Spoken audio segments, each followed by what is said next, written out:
In this week's edition of Vietnam Reflections, we're speaking to a local woman who lost a loved one in Vietnam. When Marcia Bixby Dunlap found out her cousin was killed, she started looking for answers, and here's her story and the answer that she found.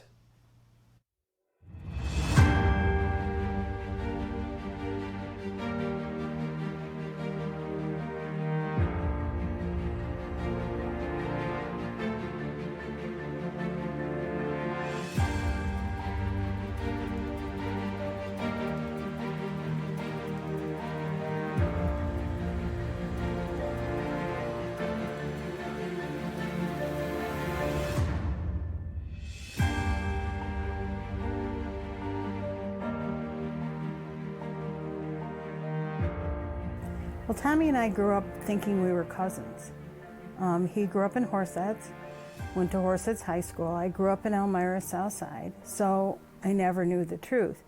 He came down to visit me before he left for the military, and he said, "I have something to tell you, but it will be when I get home." He didn't come home. He was only in Vietnam a few weeks when he was killed. He was shot first and had injuries, but they were facial injuries. And they felt that he could go back out because it was in the height of the war. He was killed March 21st, 1968. So I started investigating. It was before a lot of the computer information that was out there. And I went over to the Southside High School and talked to one of the military men over there. He gave me a copy of Tommy's birth certificate and his adoption papers. We are half brother and sister. So he must have known before he went in the military, but I didn't know until after he was killed. I'm sorry, very upset, because we missed all growing up together. We grew up as cousins, we saw each other once in a while, but it's been hard. Thanks to this wonderful woman in Horseheads. Her name is Cheryl Foley.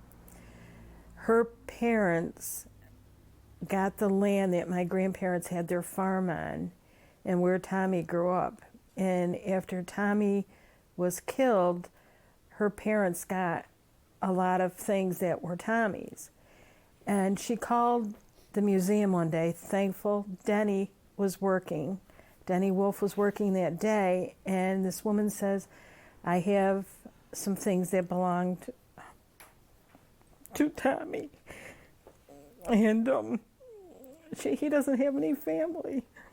And Denny said, yes, he's got a sister. So Denny called, and we went right up, and this woman gave me so much of Tommy's. I have his Marine ring that he wore when he was killed. I have pictures of him. I even have his baby blanket. Or baby bracelet. I've got his original medals, and I have a few pictures, and I have some letters that he had written home. So it's been hard. What do you want people to know about your brother? He was a wonderful, wonderful young kid who just wanted to serve his country. It's because of him I'm doing what I'm doing now.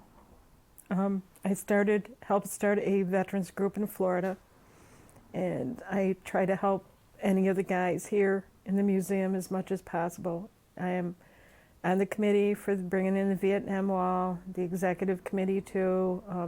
I'm working with Quilts of Valor, getting people who were in the military quilts to honor them. I'm trying to do as much as I can in his memory. And you wanted to talk about some of your classmates as well? Yes. Lee Bays was one of my classmates that I grew up with. Carl Raymond was another one. And Ricky Elliott, they all were Southside High School, friends of mine. So it's a combination of doing it for all of them. There's Carl's flag and his medals are right there in that display case. So I'm doing it for all of them. I'm doing them for everybody on that wall and all of those from all over that gave their life in Vietnam. And like you just heard, Marcia is dedicated to keeping her brother's memory alive and honoring Vietnam veterans. She served on the executive committee for the Moving Wall and is also committed to supporting veterans' causes locally, such as Quilts of Valor and wreaths across America.